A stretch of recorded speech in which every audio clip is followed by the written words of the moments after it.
mais que a sombra, Ele é a substância.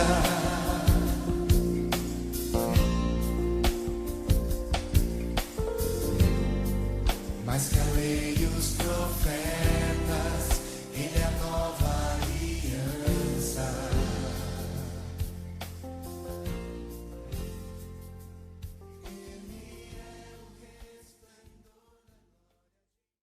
Êxodo, capítulo 26.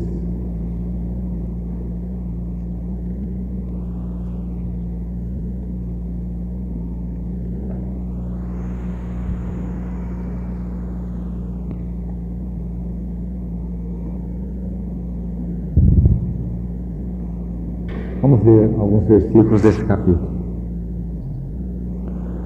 Farás o tabernáculo, que terá 10 cortinas, de linho retorcido, estofa azul, púrpura e carmesim. Com querubins as farás, de obra de artista. O comprimento de cada cortina será de 28 côvados, e a largura de 4 côvados. Todas as cortinas serão de igual medida. 5 cortinas serão ligadas umas às outras, e as outras 5 também ligadas umas às outras. Farás laçadas de estofa azul na orla da cortina extrema do primeiro grupamento. De igual modo farás na orla da cortina na extrema do segundo grupamento.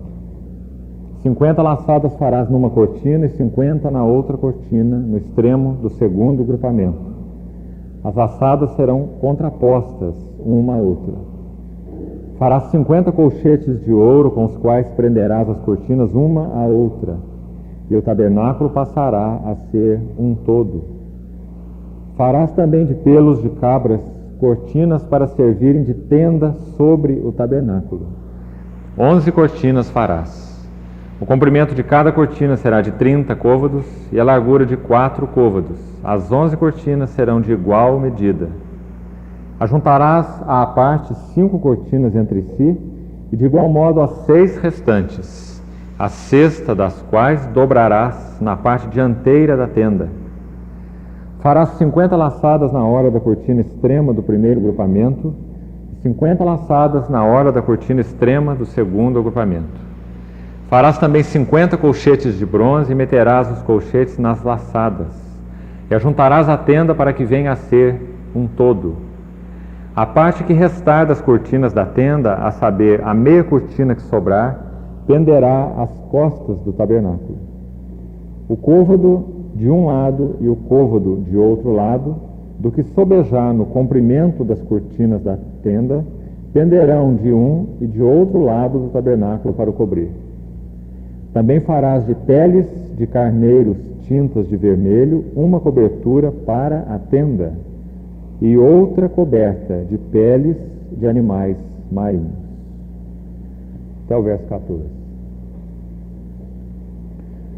Irmãos, se nós voltarmos nossas Bíblias, volte por favor sua Bíblia, no capítulo anterior, 25, eu gostaria de mostrar para os irmãos por que nós estamos seguindo a narrativa bíblica quando consideramos o assunto do tabernáculo e não seguindo aquela ordem esquemática quando nós visualizamos o modelo. Então nós teríamos que ir seguindo aqueles móveis, né? Ou de dentro para fora ou de fora para dentro. Falaríamos sobre a arca e o propiciatório primeiro. Depois viria logo ali na frente do véu o altar de incenso, né? Que nós ainda nem falamos, mas pela ordem, quando observamos o modelo, então ele seria primeiro o altar de incenso.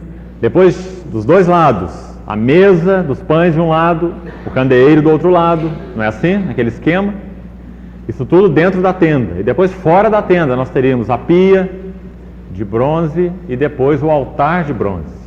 Meus irmãos, vejam que não é essa a ordem seguida pelas Escrituras. Nós temos no capítulo 25, já estudamos, a partir do verso 10, o relato primeiro da arca. Acompanhe aí a sequência. Depois, a partir do verso 17, o relato do propiciatório. Esses dois são colocados juntos, não é assim?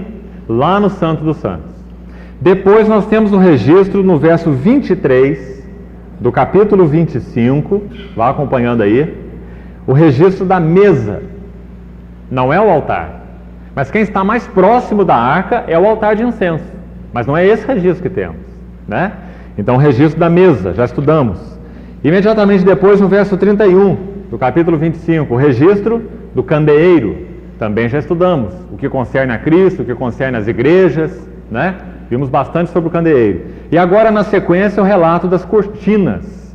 Um grande relato sobre as cortinas até o verso 14, 4 cortinas ou cobertas. E depois, a partir do verso 15 desse capítulo 26, os irmãos vão ver o relato sobre as tábuas. Vai do verso 15 até o verso 30. Relato sobre as tábuas. Talvez não dê tempo de nós vermos hoje. E depois do verso 30, ainda nesse capítulo 26, veja aí na sua Bíblia, um relato sobre o véu. Aliás, 2 véus. No verso 31, o véu que separa o Santo dos Santos do Santo Lugar. E no verso 36, confira aí, mais um véu. Um véu que separa o Santo Lugar do átrio, que era a parte externa. Não é? Eram 2 véus. Um véu mais interior e um véu mais exterior. Não é assim? Então esses são os relatos até o final do capítulo 26. Depois, no capítulo 27, o que nós temos aí? Agora sim, o altar de bronze. Mas veja bem de novo, entre o santo lugar e o pátio que estava lá fora, então, existe ainda um móvel, que não foi descrito aqui, digamos, pela ordem do modelo, quando observamos o modelo, o diagrama do tabernáculo. E esse móvel é a pia. A pia não aparece aqui. Veja que imediatamente depois do véu e das colunas, o Espírito Santo vai para o altar do holocausto, o altar de bronze, não é interessante? Depois, vire sua página mais uma vez. Depois do altar de bronze, qual a descrição que nós temos? Descrição do átrio, não é assim? Até o verso 19 do capítulo 27. Você conseguiu acompanhar? Então vamos agora pensar um pouquinho. Por que o Espírito Santo fez assim? Como eu disse, se nós olharmos o diagrama, a ordem seria diferente. Não é? Você se lembra, você memorizou o diagrama no tabernáculo? A irmã podia procurar se tem um diagrama geral aí, esquemático mesmo, só para visualizar todos os móveis. E os irmãos, eu quero que os irmãos se perguntem então, por que a ordem não foi seguida segundo o esquema? Quando você lê os relatos bíblicos e faz o esquema, há uma ordem. Mas essa não é a ordem dos relatos, e há um motivo. Então, quando os irmãos voltem aí para suas Bíblias, observe essa primeira sessão, vou repetir, do capítulo 25, quando ele inicia a descrição do tabernáculo, até o capítulo 27, verso 19. Os irmãos estão vendo aí o que é descrito nesse contexto todo. Poderíamos resumir numa frase. Queria que depois você pensasse então sobre esse assunto, mas vamos resumir. Por que o Espírito Santo escolheu essa ordem, essa sequência? E até aí onde eu citei, ele omitiu a pia, ele omitiu o altar de incenso, não é isso? Ele omitiu detalhes importantíssimos. Ele omitiu as questões externas relativas ao sacrifício que era realizado ali no átrio, só vão ser descritas depois, né? Por que o Espírito Santo segue essa ordem? Irmãos, eu creio que o primeiro relato, que iria então do capítulo 25 até 27 e 19, primeira grande sessão, o Espírito Santo está se ocupando de um assunto, por isso ele escolheu essa maneira. Ele está se ocupando da maneira em que Deus se manifesta ao homem. Capítulo 25 até o 27 e 19. Guarde isso. A maneira que Deus se manifesta ao homem. E depois, a partir do verso 20 do capítulo 27, quando ele começa a falar sobre o azeite, são 2 versículos só, olhe na sua Bíblia, capítulo 27, versículo 20. Ele começa a falar sobre o azeite. 2 versículos só. Depois ele entra imediatamente em Arão e os seus filhos, as vestes sacerdotais e tudo o que era necessário para que Arão fosse equipado para servir ao Senhor. Arão e seus filhos. O Espírito Santo agora muda o foco. Eu vou te colocar qual o outro foco, para depois tentar explicar. A partir então do capítulo 27, verso 20, entrando pelo 28, as vestes de Arão, a sua unção, vá acompanhando aí. Vira sua página para o capítulo 29, você vai ver os sacrifícios e as cerimônias que foram feitas para se consagrar Arão e os seus filhos. Olha lá no capítulo 29. Depois você vai para o capítulo 30, aí sim você vai ver o incenso, olha lá, o altar de incenso, tá vendo? Lá no capítulo 30.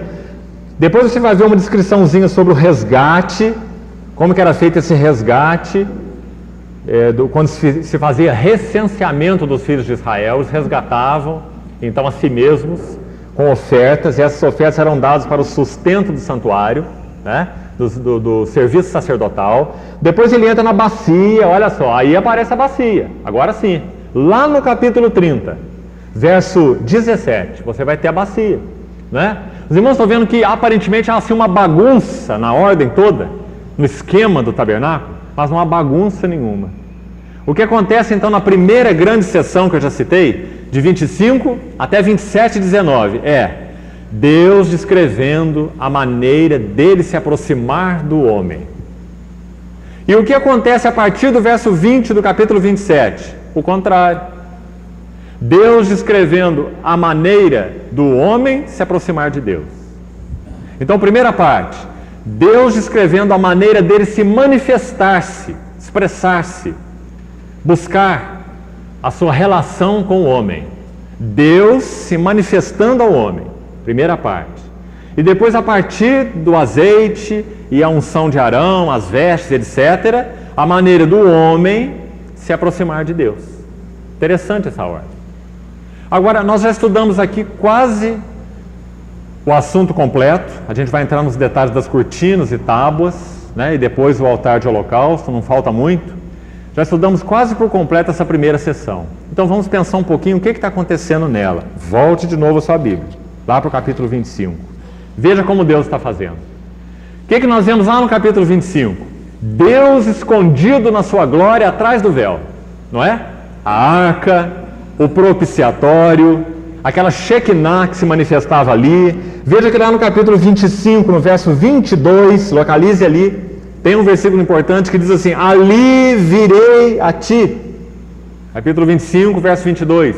Ali virei a ti. Quem está falando é o Senhor.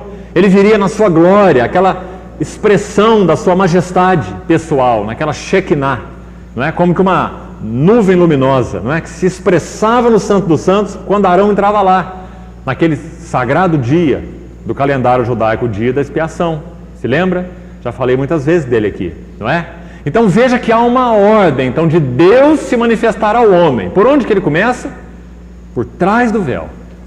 Ele não podia começar pelo lugar diferente. Ele começa por si mesmo. Ele começa pela sua glória. Ele não pode começar por nada menor. Ele tem que começar por si mesmo, assim como revelado no seu Filho. Por isso você vê a arca de madeira e ouro, não é? Então Deus começa por si mesmo, pela sua própria glória pessoal, que é manifestada onde? Na segunda pessoa da Trindade Santa. Quem é a segunda pessoa da Trindade Santa? É o Filho, é o Verbo. Então por isso a madeira de acácia e o ouro. É esse Filho eterno que se fez carne, não é? Então, primeira descrição, Deus na sua glória atrás do véu. Depois, irmãos, a próxima descrição é a mesa. Porque esse Deus que está lá oculto na sua glória, atrás do véu, inacessível, como que Paulo fala dele em Timóteo? Lembra-se que eu citei esse versículo? É um Deus que habita em luz inacessível. Lembra daquela descrição? 1 Timóteo 6,16. A quem o homem jamais viu e nem é capaz de ver. Não é isso? Então é por lá que Deus começa, por essa inacessibilidade da sua glória, da sua majestade. Ele é um Deus que é luz, da qual o homem não pode se aproximar, porque Ele é santo, santo, santo. E nós somos pecadores. Então quando Deus vai começar a descrever a maneira dele se manifestar ao homem, Ele não diminui sua glória. Muito pelo contrário, Ele realça sua glória. Como que dizendo, olha, eu sou esse que eu sou. E por mais incrível que isso possa parecer, Eu vou buscar o homem, me manifestando a ele. Primeiro eu vou me manifestar a ele. O verbo era Deus e o verbo estava com Deus, né? Atrás do véu. Mas depois o verbo se fez carne, fora do véu. Se fez carne e habitou entre nós. Então Deus iria se manifestar ao homem, nada diminuindo a sua glória, mas manifestando-se então através de Cristo. E por causa da morte e ressurreição de Cristo, o que aconteceu? O caminho contrário foi aberto. As duas sessões que eu citei aí. Agora nós vamos ver a maneira do homem se aproximar de Deus. Então começa com o capítulo 28. Arão precisa ser lavado com sangue. O sangue precisa ungir o polegar de Arão no pé, o polegar na mão, precisa ungir as orelhas de Arão. Lembra daquele sacrifício? O azeite, a mesma coisa. Havia umas vestes apropriadas, não é? Então você tem toda aquela descrição agora ao contrário. Então porque Deus se manifestou ao homem em toda a sua graça e verdade e realizou então redenção, agora o homem pode se aproximar de Deus. Hebreus diz que ele nos abriu pelo véu, o quê? Um novo e vivo caminho. Então os irmãos estão vendo por que essa ordem? Por isso você vai ver que só na segunda sessão que você tem a pia, que você tem o altar de incenso, porque isso mostra as necessidades do homem para se aproximar de Deus. Aqui no capítulo 27, a gente vai terminar, quando chegarmos lá, não hoje, né? No capítulo 27, essa descrição do altar de holocausto, finalizando a maneira de Deus se manifestar ao homem. Então, resumindo, ele está dizendo: eu sou o Deus de toda a glória, inacessível, atrás do véu. Homem nenhum jamais viu nem é capaz de ver. Mas então ele começa a descrever a mesa. Mas eu, esse Deus da glória, eu também sou, me manifestarei ao homem como pão da vida. Então ele descreve primeiro a mesa. Nós já vimos detalhes sobre isso, não é? Aquele que está na sua glória atrás do véu, pela graça, ele é o pão da vida. Então o próximo móvel é a mesa. Ele quer nos buscar e ter comunhão conosco, não é? A vida estava nele. Eu sou o pão da vida. Essa é a mesa de pães para se comer, não é? E o próximo móvel depois da mesa, o que estava do lado de cá, no santo lugar, de frente para a mesa, candelabro. Porque a vida estava nele, e a vida era a luz dos homens. Eu sou a luz do mundo. Quem me segue não andará em trevas, mas terá a luz da vida. Então esse mesmo que é vida, é luz. Esse mesmo que em João disse, eu sou o pão da vida, disse, eu sou a luz do mundo. A mesa e o candeeiro. Então ele está se mostrando ao homem no que ele é. Eu sou o que eu sou, está lá atrás do véu. Eu sou o que eu sou, uma glória inefável, uma glória indescritível. Eu sou o que eu sou, atrás do véu. Mas depois do véu, eu sou o pão da vida. Eu sou a luz do mundo, não é? Então agora ele se manifestando ao homem no que ele é.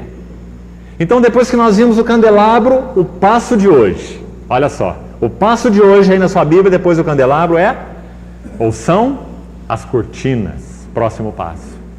Porque agora o Senhor vai continuar, não terminou a sessão ainda, ela só termina no capítulo 27, verso 19. Então ainda o processo está nesse sentido, olha, de cima para baixo, de Deus para o homem, né? Então agora ele vai passar, já falou da arca propiciatória, já falou da mesa, já falou da luz, candeeiro, agora ele vai para as cortinas. Ele vai continuar falando da maneira em que ele vai se manifestar ao homem. Então nós vamos ver 4 cobertas sobre a tenda, lindas cobertas. Cada uma delas com significado espiritual, um simbolismo na tipologia bíblica muito precioso. 4 cortinas e não uma só. Lembre-se que o Senhor Jesus foi revelado nos evangelhos em 4 faces. Lembra que quando João teve aquela visão no Apocalipse, diante do trono de Deus, ele viu 4 seres viventes.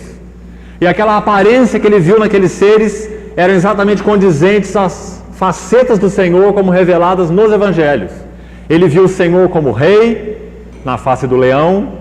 Ele viu o Senhor como servo na face daquele novilho, ele viu o Senhor como homem na face daquele homem, e ele viu o Senhor como Deus naquela figura da águia, não é? Também são figuras tipológicas claras na Bíblia. Então, da mesma forma que sobre o tabernáculo em si, você tem 4 cobertas. Os irmãos veem a relação? Que coisa precisa. maravilhosa? 4 cortinas e não uma só. Por que não podia ser 3? Por que não podia ser 2? Porque tinham que ser 4, né? Porque cada uma delas vai continuar revelando os aspectos dessa manifestação de Deus para o homem em Cristo. Então, irmãos, não podia ser diferente. O tabernáculo teria que ter essas 10 cortinas, que é o seu primeiro envoltório. Agora você tem que mentalizar aqui para você entender, né? O primeiro envoltório daquele recinto, se você está do lado de dentro, você é um sacerdote e está lá dentro do santo lugar, aí você olha para cima assim, olha, tudo que você vê é deslumbrante. Você vê como que um cobertor, uma coberta grossa, tecido, uma obra esmerada, uma obra de artista, tecida com 4 tipos de tecido. Um linho, então branco, ou quase branco, né, já que era um linho cru. Um linho fino, retorcido, tecido por habilidosos artesãos, equipados pelo Espírito de Deus, como diz a palavra no capítulo 38 de Êxodo. E esses artesãos teceram aquele linho fino, retorcido, com estofo azul, púrpura e carmesim. 3 cores. Eles então fizeram aquele tecido de tal forma que ele era misturado e aquelas cores se refletiam de uma forma que havia um equilíbrio multicolorido tão precioso que nós teríamos que ter uma visão, acho que podemos ter na transparência a cores, da beleza e do significado da combinação dessas cores. E na parte mais interior, no Santo dos Santos, além dessas 4 cores, quando aquele véu, então, essa primeira coberta foi tecida, os artesãos tiveram que fazer querubins. Então, quando você estava dentro do Santo dos Santos agora, lá onde estava a arca, se você fosse um sumo sacerdote, e olhasse para as paredes, assim, internas todas, você estaria num compartimento cúbico, de 10 por 10 por 10 côvados de altura, mais ou menos 4,5 metros, 4,5 metros de largura, 4,5 metros de comprimento, 4,5 metros de altura. Um cubo. E você veria lá então essas 4 cores esculpidas, tecidas em querubins, que falam então daquela glória de Deus. Não é querubins só em cima do propiciatório, mas querubins no véu, junto com essas 4 cores. Maravilhoso. Quando você olha então no capítulo 26, versículo 1, você vê a primeira coberta, a combinação dessas 4 cores. Linho retorcido, versículo 1. Depois nós vamos ver o significado. Estofo azul, púrpura e carmesim. Com querubins as farás de obra de artista. Né? Então você tinha a visão lá dos querubins. Por todo o interior dessa tenda mais interna, né? Isso não era no átrio, isso era lá naquela tenda mais interna, onde era dividido então em 2 partes, Santo Lugar e Santo dos Santos. Agora, só para a gente completar, depois a gente liga ali o projetor, vá por favor para o verso 7. Olha o que está escrito no verso 7 do capítulo 26. Farás também de pelos de cabras, segunda coberta. É bom você destacar aí, senão você perde de vista o que está acontecendo, né? Então a primeira coberta está lá no verso 1. É de linho retorcido, estofo azul, púrpura e carmesim. Depois no verso 7, você vê a segunda coberta, a cortina. Veja que ela é um pouquinho maior do que a primeira. Diz o versículo 2 que a primeira coberta tinha, leia lá, quantos côvados? 28. E veja lá no verso 8 que essa coberta de pelos de cabras, tinha 30 côvados. Ela era um pouquinho maior, é claro, porque ela era a segunda coberta. Então, se você estivesse olhando assim, olha, para a porta do tabernáculo, essa tenda menor, você está olhando de frente para a porta. Então, você vai ver um ambiente de seção retangular, assim, dessa forma, retangular. Você está olhando para a porta. As cobertas faziam assim sobre a tenda. Elas atuavam sobre esse recinto de forma transversal. Por isso elas tinham 4 côvados de largura, eram estreitinhas, mas tinham 28 côvados de comprimento. Todas as peças eram iguais, se você ler aí. Todas elas tinham 4 côvados de largura, que dá mais ou menos 1,80 m, se contarmos cada côvado como 45 centímetros, que é a medida considerado oficial, então dá 1,80 m. Então imagina um cobertor de 1,80 m de largura, mas de 12,80 m de comprimento, quase 13 metros. Você tinha que recolher então 10 faixas dessa. Os artesãos tinham que fazer 10 grandes faixas dessa, de 1,80 m por 12,60 m. Então eles iam unir essas 10 faixas nesse sentido, né? Uma ao lado da outra, com aquelas laçadas, aqueles colchetes. E então, toda essa cobertura ia cobrir o tabernáculo neste sentido, transversal. Então o que ia acontecer? 12,60 metros, era maior do que o tabernáculo, maior do que o recinto. Então elas iam cair para o lado norte, iam cair para o lado sul. E fazer então aquela tendazinha assim. Não é? Assim eram as cobertas, nesse sentido, transversal. Então havia 4 camadas de cobertas. A primeira, estofo azul, púrpura, carmesim e linho fino, a primeira.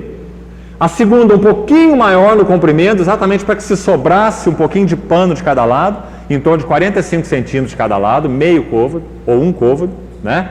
Para que então a coberta mais interna, que era essa mais bonita do versículo 1, de estofo azul, púrpura, carmesim, não ficasse à vista.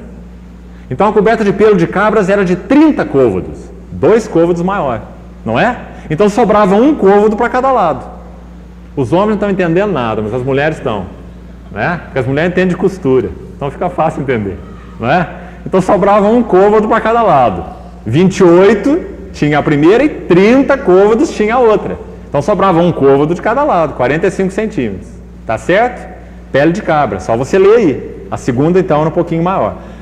E depois vem uma terceira coberta. Aonde que está a terceira?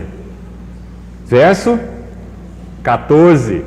Vamos ler lá qual que era a constituição da terceira coberta, para então a gente ver o significado. Primeiro vamos tentar explicar o literal, para depois explicar o espiritual. Versículo 14 diz assim: também farás, mais uma, de peles de carneiros tintas de vermelho, uma coberta para a tenda. Terceira então, tá certo? Peles de carneiros tintas de vermelho. Essa é pele mesmo. A segunda camada, no verso 7, não é pele, é pelo. E segundo os eruditos, os pelos eram tecidos. Não era pele de cabra, não. Era pelo. Então, pelo mesmo era tecido. Era uma roupa comum, é usada até hoje pelos beduínos no deserto, né? Ela é impermeável, altamente resistente, uma camada grossa, né? Para se proteger, então, do frio, da chuva, do calor, de tudo. Todos aqueles móveis interiores do tabernáculo, né? Então, pelo de cabra, a segunda. Pele de carneiro, tinta de vermelho, a terceira. Está lá no verso 14. E no verso 14 tem a última ainda, olha. E outra coberta, no verso 14, já é uma quarta agora. Tá certo? De peles de animais marinhos. De novo, segundo estudiosos do texto hebraico literal e sugestão histórica, né, aliada à sugestão histórica, esses animais marinhos eram os texugos, porque eles eram abundantes naquela região do Mediterrâneo e do Mar Vermelho. Então, possivelmente essas peles sejam de texugo, esses animais marinhos. 4 camadas, então. Vamos repetir. Primeiro, essa finamente tecida, com obra esmerada de artista. Querubins, linho fino, retorcido, com estofo azul, púrpura e carmesim. Depois a segunda camada, pelos de cabra. A terceira camada, peles de carneiro, tintas de vermelho. E a quarta camada, peles de texugo. Então vamos ver se a gente dá uma olhadinha nisso primeiro, para depois a gente explicar. Aí, essa é a figura sobre as peles. As coberturas, né? As peles foram usadas para cobertura. Veja que a segunda cobertura toda branquinha, né? Não tem na nossa figura aí nenhuma aparência de pele realmente, né? Mas tinha de um cobertor tecido, porque essa é a ideia, pelos de cabra e não peles. Então a primeira está lá, olha, estofo azul, púrpura, carmesim, linho fino, aqueles querubins todos bordados, toda essa camada maravilhosa aí, que davam a ideia então da glória mais interior. Só era visto por dentro, ninguém via isso por fora, não é? Só era visto por dentro. Há uma ordem tão linda, uma tipologia espiritual tão linda nisso, irmãos. O mundo, quando olha o Senhor Jesus pelo lado de fora, só vê aquela última camada, olha, pele de texugo. Texugo é como um ratão, um grande ratão, lá circulando pelas bordas ali do Mar Vermelho e Mar Mediterrâneo. Não tem beleza nenhuma naquela pele mais exterior, não é? Mas quando os sacerdotes, aqueles que então pertenciam ao povo da aliança, que foram consagrados ao Senhor pelo sangue, pelo óleo, quando eles entravam lá dentro para servir, então eles tinham essa visão de dentro para fora. Nós só podemos apreciar a beleza de Cristo quando nós estamos em Cristo, e não quando nós estamos de fora de Cristo. O homem natural não pode ver a beleza de Cristo. É porque estamos em Cristo que podemos ver a glória de Deus revelada em Cristo, né? O apóstolo Paulo aos Coríntios diz assim: Deus mesmo resplandeceu nos nossos corações. Ele disse: de trevas resplandecerá luz. E Ele mesmo resplandeceu nos nossos corações, a parte mais interna. O coração não está do lado de fora, o coração está do lado de dentro. Ele resplandeceu nos nossos corações. Para quê? Para a iluminação do conhecimento da glória de Deus. Onde? Na face de Cristo. Por isso estofo azul, púrpura, carmesim e linho fino, porque falam da face de Cristo. 4 aspectos da sua gloriosa pessoa, como eu disse, refletida nos 4 evangelhos. Maravilhoso, não é? Você acha que o Espírito Santo fez isso aleatoriamente, irmãos? Você acha que isso aqui é apenas um artigo de estudo do Velho Testamento, coisa do passado? Você não vê que o Espírito Santo teceu cada elemento desse, cada i, cada tio nas Escrituras para falar de Cristo, de Gênesis a Apocalipse? Que ele se preocupa é com Cristo, não é com texugo, com cabra, com carneiro, nem com nada disso, mas é com Cristo. E ele fez tudo isso para nos falar dele. Então, esse texto que eu citei, 2 Coríntios, capítulo 4, versículo 6. Você vai ver que só podem apreciar então a glória e a beleza de Cristo aqueles que estão em Cristo, aqueles que por Ele foram regenerados, iluminados, né? A segunda camada então, pelos de cabra, aquela mais branquinha lá, está citada aqui no nosso verso 7. A terceira camada está lá, peles de carneiros, tintas de vermelho. E a quarta camada também está lá, as peles de animais marinhos, então provavelmente o chamado texugo, tá certo? Observe que mesmo no nosso esquema, a coberta externa de pelos de cabras, aquela branca segunda, ela é mais comprida do que a primeira. O relato bíblico é assim mesmo, né? Essa figura está bem fiel ao relato. Sobra um côvado de cada lado, quando você lê aí no relato. A primeira tem 28 côvados, a segunda tem 30 côvados, 2 côvados maior, né? Então esse seria o esquema para os irmãos visualizarem. Pode apagar, por favor. Agora vamos ver um pouquinho do sentido de toda essa beleza. Primeira coisa importante, vamos para nossas Bíblias. Olha o capítulo 26, verso 31. Veja que aqui está falando de um véu. Farás também um véu, é aquele véu mais interior que separa o Santíssimo do Santo Lugar. E esse véu é composto de estofa azul, púrpura, carmesim e linho fino. Está vendo aí? Capítulo 26, verso 31. Mesmíssimo material, idêntica àquela primeira cobertura da tenda, tá certo? Depois olha no verso 36. Já comentei com os irmãos. Um segundo véu, que agora ele serve de porta para separar essa tenda, né, do átrio, onde estava a pia e o altar de bronze. Então no verso 36 você tem outro véu. Farás também para a porta da tenda um reposteiro de estofa azul, púrpura, carmesim e linho fino. De novo, os mesmos materiais, né? Agora vá ao capítulo 27, por favor. Capítulo 27, verso 16. Olha lá. Está falando da porta do átrio. Agora é a porta lá de fora da tenda. Lembra do esquema quando nós projetamos? A irmã podia encontrar a foto que mostra a porta do átrio. Veja que no capítulo 27, verso 16, leia aí na sua Bíblia. À porta do átrio haverá um reposteiro de 20 côvados. Essa porta então tinha mais ou menos 9 metros, né?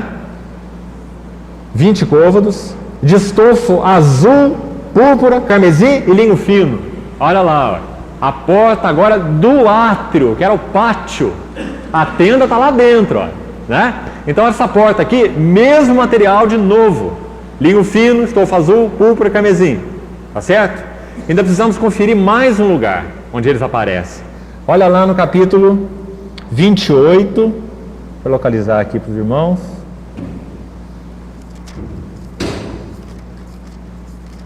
Não, capítulo 39. Capítulo 39, quando descreve especificamente as vestes dos sacerdotes. Abra lá. 39 de Êxodo, versículo 1. Fizeram também de estofo azul, púrpura, carmesim, as vestes finamente tecidas para ministrar no santuário e também as vestes sagradas para Arão. Então as vestes do ministério sacerdotal e as vestes de Arão, o sumo sacerdote, também eram tecidas com essas 3 cores. Muito interessante, irmãos, porque essas cores são claramente tipológicas a respeito desse triplo ministério da pessoa gloriosa do Senhor. Essas 3 cores, e mais o linho fino, essa cor branca do linho fino, né? Aquilo que foi revelado então nos 4 evangelhos. O linho fino retorcido fala da perfeita humanidade do Senhor. Homem perfeito, verdadeiro homem, linho fino retorcido. Depois o estofo azul. O azul é essa cor etérea, né? Ele fala da natureza celestial, muito obviamente, né?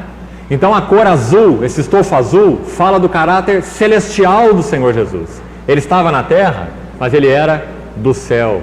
Depois eu quero citar alguns poucos versículos, para os irmãos verem isso com clareza. Depois nós temos a púrpura. Púrpura era um tecido usado especialmente pelos nobres e os reis. Então o púrpura fala do ministério de realeza do Senhor Jesus. Mateus é quem revela o Senhor especialmente assim. Ele é o rei segundo Deus, o rei segundo o coração de Deus, não é? Lucas fala sobre o linho fino, ele é o homem perfeito, não é? Depois nós temos o Evangelho de João. O Evangelho de João fala sobre o azul. Ele estava na terra, mas ele é o filho do homem que está no céu, como ele mesmo disse, registrado por João no capítulo 3. Ele é aquele que está no seio do Pai. Ele não disse estive, estava, ele diz está, não é, João? E o próprio Senhor Jesus, no capítulo 3, diz a mesma coisa. Ninguém subiu ao céu, senão aquele que de lá desceu. Aí ele diz assim, o Filho do homem que está no céu. Ele estava na terra, mas ele disse o Filho do homem que está no céu, porque essa é a sua natureza. Ele não abandonou a sua divindade, isso é impossível, não é? Ele abandonou a sua glória, mas não a sua divindade. Então João fala dessa cor azul, o Evangelho de João, ele é Deus. Mateus fala dessa cor púrpura, ele é rei. Lucas fala dessa cor branca, linho fino retorcido, ele é homem. E falta agora então o Evangelho de Marcos. Marcos fala dessa cor carmesim, porque o carmesim, quando genuíno, ele é produzido a partir da morte. Então o carmesim fala do ofício sacerdotal do Senhor. O Senhor Jesus então é rei, como Mateus revela, rei segundo o coração de Deus. Ele é o servo com letra maiúscula, o servo de Deus, que Isaías profetizou tanto a respeito, lembra? O servo do Senhor, aquele que levou as nossas iniquidades. Nós o reputávamos por aflito, por ferido de Deus, mas ele foi moído pelas nossas transgressões, não é? Então o servo, Evangelho de Marcos, a cor carmesim, tem a ver então com o servo, com o sacerdote. Depois o Evangelho de Lucas, pela ordem agora, o linho fino, ele é homem, verdadeiro homem, perfeito homem, homem mesmo, homem com espírito humano, homem com mente humana, homem com emoções humanas, desejos humanos, corpo humano de carne e sangue, homem com tudo que isso significa, não é? Lucas era um médico grego que foi especialmente usado por Deus para mostrar que esse Jesus é homem mesmo. Do contrário, nós não poderíamos ser salvos, não é? Então, João, o último, especialmente preparado pelo Espírito Santo para nos mostrar o caráter celestial, azul, o caráter divino da pessoa do Senhor. Tá certo? Então, rei, sacerdote, homem e profeta, pela ordem dos 4 evangelhos, né? Essas 4 cores que nós vemos então nos 2 véus, na primeira coberta da tenda, aqui na porta, como está mostrado ali, olha, a porta externa, falam que o Senhor Jesus é o único caminho para a nossa experiência de Deus, de glória em glória. O Senhor Jesus, Ele é mesmo a porta pela qual nós entramos para termos a primeira experiência de Deus, né? Nós somos regenerados, nós somos lavados. O Senhor Jesus é ainda a porta para nós termos uma experiência mais profunda de Deus, como aquela luz mais interior do nosso homem interior, não é? Como nosso pão da vida, o alimento do nosso espírito mais interior, como nosso intercessor.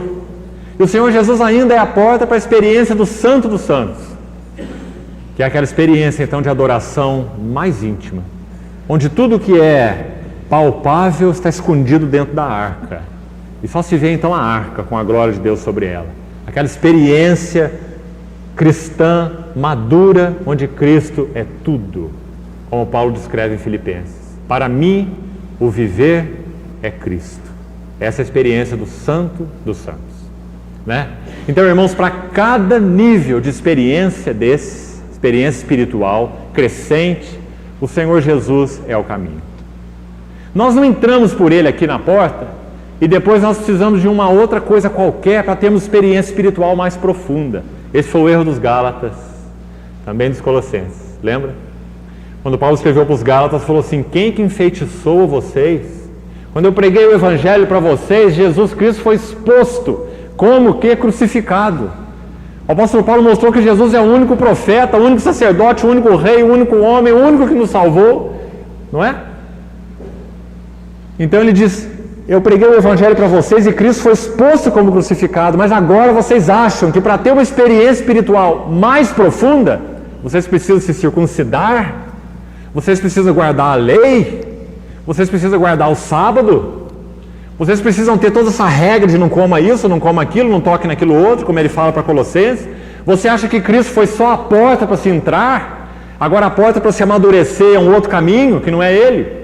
É alguma coisa qualquer que você possa fazer? Qualquer ato religioso, qualquer ato ascético, qualquer ato místico? Aos Colossenses capítulo 2 ele fala sobre culto de anjos. O Senhor Jesus é a porta para se entrar, mas anjo é a porta para se evoluir? Anjo é a porta para se crescer, será? Então Paulo diz: não, não, não. Em Cristo habita corporalmente toda a plenitude da divindade, e nele estáis aperfeiçoados. Irmãos, olha essa figura no tabernáculo, que coisa mais clara, mais linda. Ele é a porta do átrio, mas ele também é a porta da tenda, e ele também é a porta do Santo dos Santos. O mesmo tecido, a mesma pessoa. Você não precisa nada mais do que Cristo para que você cresça de glória em glória no conhecimento de Deus. E não é conhecimento intelectual, é um tipo de conhecimento que envolve experiência de Cristo, porque Ele é o altar, Ele é a pia, Ele é o candeeiro, a mesa, o altar de incenso, a arca, Ele é tudo. Então quanto mais você vai andando nesse caminho, mais você vai sendo transformado, contemplando como por espelho a glória do Senhor, transformado de glória em glória na sua própria imagem. Então ele não vai encher tua cabeça de conceitos doutrinários e teológicos. Ele vai, através da comunhão íntima com você, transformando você de glória em glória na sua própria imagem. Cristo na porta, Cristo na tenda, Cristo no Santo dos Santos. Do lado de fora você tem muita agitação, ovelha berrando, sangue, sacerdote se lavando, judeu entrando com cabrito para cá, com bode para lá. Olha a bagunça que é a porta, né? Mas quanto mais você vai entrando para dentro do santuário, a bagunça vai diminuindo, as distrações, você não vê mais animal daqui, animal de lá. Quando você chega mesmo no Santo dos Santos, você não vê nada, a não ser aquela arca e o seu propiciatório. Para mim, o viver é Cristo. Filipenses capítulo 1. A Epístola aos Filipenses, Paulo escreveu para nos falar sobre esse tema. a experiência da vida cristã normal, ou a experiência cristã normal, não é? Então, irmão, veja o significado dessa tipologia toda. Nós estamos perdendo tempo aqui. Nós queremos ver mais e mais da glória do nosso Cristo. E nós temos que pegar a luz do Novo Testamento e lançá-la sobre toda essa tipologia, senão você não vai ver nada aí, só uma confusão. Mas quando você toma a luz do Novo Testamento, então você vê a beleza de Cristo. Olha essa porta, a porta do átrio, os mesmos materiais, Cristo homem, Cristo profeta, sacerdote e rei. 4 evangelhos, 4 facetas do nosso único e perfeito Salvador, tão claras, né? Pode apagar, por favor. Então, voltando ao capítulo 26. Nós só temos 10 minutos mais. Vou falar um pouquinho sobre essas 4 cobertas. Próxima reunião a gente entra nas tábuas. Primeira delas, então, eu já falei. Elas mostram Cristo nessas 4 maravilhosas facetas que condizem com os 4 evangelhos: Rei, servo, homem e Deus. Só para citar para você alguns versículos, vai ter que ficar de tarefa de casa, para você pesquisar depois. Mas veja, por exemplo, 1 João capítulo 3, verso 5. Você podia fazer uma coletânea de versículos sobre cada uma dessas 4 cores, é claro, né? Porque todas falam de Cristo. Eu vou citar quando muito 2 sobre cada cor. Linho fino retorcido, que fala da natureza humana perfeita do Senhor, assim como é refletido pelo Evangelho de Lucas. Homem perfeito, linho fino, tá certo? 1 João 3, versículo 5 diz que o Senhor Jesus se manifestou para tirar os pecados. E nele não existe pecado. Nele não existe pecado. Linho fino retorcido. Nele não existe pecado. Ele é homem? É homem. E ele se manifestou para tirar os pecados dos homens, como está escrito aí. E ele pode fazer isso, tirar os pecados dos homens, porque ele próprio não tem pecado. Porque se ele tivesse pecado, irmão, ele teria que morrer e pagar a penalidade do seu próprio pecado. Porque o salário do pecado é a morte. Mas ele morreu uma morte sem pecado. Por que ele morreu essa morte, se ele não tinha pecado? O pecado cobra o seu salário, morte. Mas ele entrou na morte sem dever salário algum. Ele entrou na morte para pagar o salário de outros. Aquele que não conheceu o pecado, Deus o fez pecado por nós. O justo pelos injustos, como Pedro diz, para nos conduzir a Deus. Quanto significado, irmãos, nós vemos na cruz quando começamos a contemplar isso, né? Então a importância de vermos Jesus como verdadeiro homem. Isso é fundamento. Nós estudamos tanto isso. Continuamos estudando nos cursos bíblicos de segunda-feira. Ele é verdadeiro homem, né? Participou de carne e sangue, Hebreus capítulo 2, verso 14. Participou de carne e sangue como os filhos participam. Então quem nos salvou não foi um pseudo-homem, foi um homem com todas as letras, menos o pecado. Agora, quando Deus criou o homem, Ele não criou o homem com pecado. Pecado não é um elemento criado por Deus para constituir a natureza humana. Pecado é fruto do desvio do homem. O homem não foi criado com pecado, foi criado sem pecado, não é? E o pecado veio a fazer parte, intoxicou, corrompeu toda a nossa natureza. E o Senhor Jesus, então, teve aquele corpo sobrenaturalmente preparado por Deus no ventre de Maria, sem a interferência do homem, porque senão ele seria um pecador. Se ele fosse fruto do resultado de uma coabitação do homem com uma mulher, ele só poderia ser filho de Adão, pecador. Mas porque o Espírito Santo, como diz Hebreus capítulo 10, esse mistério, né? Então esse é o assunto do linho fino retorcido. Depois a segunda camada, quando vimos ali, pelos de cabra. O que está aí no nosso verso 7, né? O que será que esse pelo de cabra tem para nos dizer, essa segunda coberta? Irmãos, esse pelo de cabra tem para nos dizer que o nosso Senhor Jesus viveu uma vida de profunda e completa separação. Esse é o sentido tipológico do pelo de cabra. Resistente, impermeável. Uma vida de total e perfeita separação. Quero citar um versículo, para os irmãos depois lerem. O último ou penúltimo versículo do capítulo 14 do Evangelho de João. João 14. Procure lá pelos últimos versículos. O Senhor Jesus diz assim: aí vem o príncipe do mundo, se referindo a Satanás. E ele nada tem, onde? Em mim. Nosso Senhor não foi permeável às insinuações de Satanás. Satanás não conseguiu permeabilizar aquela pessoa. Ele não conseguiu conquistar aquela pessoa por aspecto nenhum, nem oferecendo todos os reinos do mundo e a glória deles, né? Como ele ofereceu. Ele não conseguiu conquistar, permeabilizar aquele homem. Isso então fala desses pelos de cabra, uma separação mantida de forma resoluta pelo Senhor. Separação e apartamento de todos os pensamentos humanos, naturais. Essa é a segunda camada, tipologicamente falando. Terceira camada, lá no verso 14, então, conforme nós vimos: peles de carneiro tintas de vermelho. Se você, por exemplo, olhar o Evangelho de João, no capítulo 4, verso 34, o Senhor Jesus disse assim: a minha comida consiste em fazer a vontade daquele que me enviou. Pele de carneiro tinta de vermelho.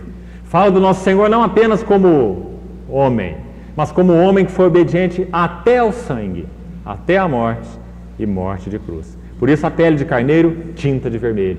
Quando você lê o Evangelho de Lucas, lá diz várias vezes que ele tinha no seu semblante uma decisão intrépida de ir para Jerusalém e sofrer. Lembra que Lucas registra isso várias vezes? Diz que quando ele passou pela aldeia de samaritanos, eles viram no seu semblante que ele tinha uma resolução de ir para Jerusalém. E ele falou isso 3 vezes para os seus discípulos. E eles tentaram evitá-lo nesse caminho, não é? Então, pele de carneiro, tinta de vermelho, mostra essa determinação do Senhor Jesus com relação à sua missão. Se o grão de trigo caindo em terra não morrer, fica só. Mas se morrer, produz muito fruto. Então, a pele de carneiro, tinta de vermelho. Há muitos versículos que você pode usar para enxertar essa tipologia, né? E a última pele está lá ainda no verso 14, coberta de animais marinhos. Do que essa pele fala? Na tipologia bíblica. Essa pele, possivelmente, tem a ver com a santa vigilância do Senhor. A santa vigilância do Senhor. Ele mesmo disse aos seus discípulos: vigiai e orai. O espírito está pronto, mas a carne é fraca. O próprio Senhor viveu em estrita dependência do Pai e de vigilância. Essa pele de texugo fala dessa última marca do seu caráter, como refletida aí. Vigilância. As peles de texugo. Agora, irmãos, o Senhor Jesus, na sua vida humana, ele manifestou de uma forma tão harmônica e equilibrada essas facetas, que quando você lê sobre esse diâmetro, essa área dessas cortinas, você vê que o Espírito Santo fez questão de deixar uma expressão muito interessante colocada aí. Versículo 3, se não me engano, desse capítulo 26, diz que as cortinas seriam de igual medida. Igual medida. Todas elas de igual medida. Então foram selecionados um grupo de 5, como diz aí, e outro grupo de 5. Esse grupo de 5 eram possivelmente tecidas umas às outras. Agora, depois, esses 2 grupos de 5 se ligavam umas às outras por laçadas. Então, talvez os 2 grupos de 5, entre si, as cortinas tivessem sido tecidas realmente, como que linhavadas, entre elas. 2 grupos de 5. E depois essas 2 peças foram então unidas. Então nós temos 10, né? E essa união dos 2 grupos de 5 foi por laçadas e colchetes. Se você observar aí, é exatamente o que você vai ver. Laçadas de azul e colchetes de ouro. Muito interessante essa expressão. Laçadas de tecido azul e colchetes de ouro. Isso fala que essa harmonia e esse equilíbrio dessas facetas do caráter do Senhor Jesus foram mantidos pela graça celestial e pelo poder divino. As laçadas de azul, graça celestial, e os colchetes de ouro, poder divino. Por causa dessa graça celestial e poder divino, foi que o Senhor Jesus pôde manter em igual medida todos os aspectos, as facetas do seu caráter equilibrado. Então você vai ver mais de uma vez aí a expressão de igual medida.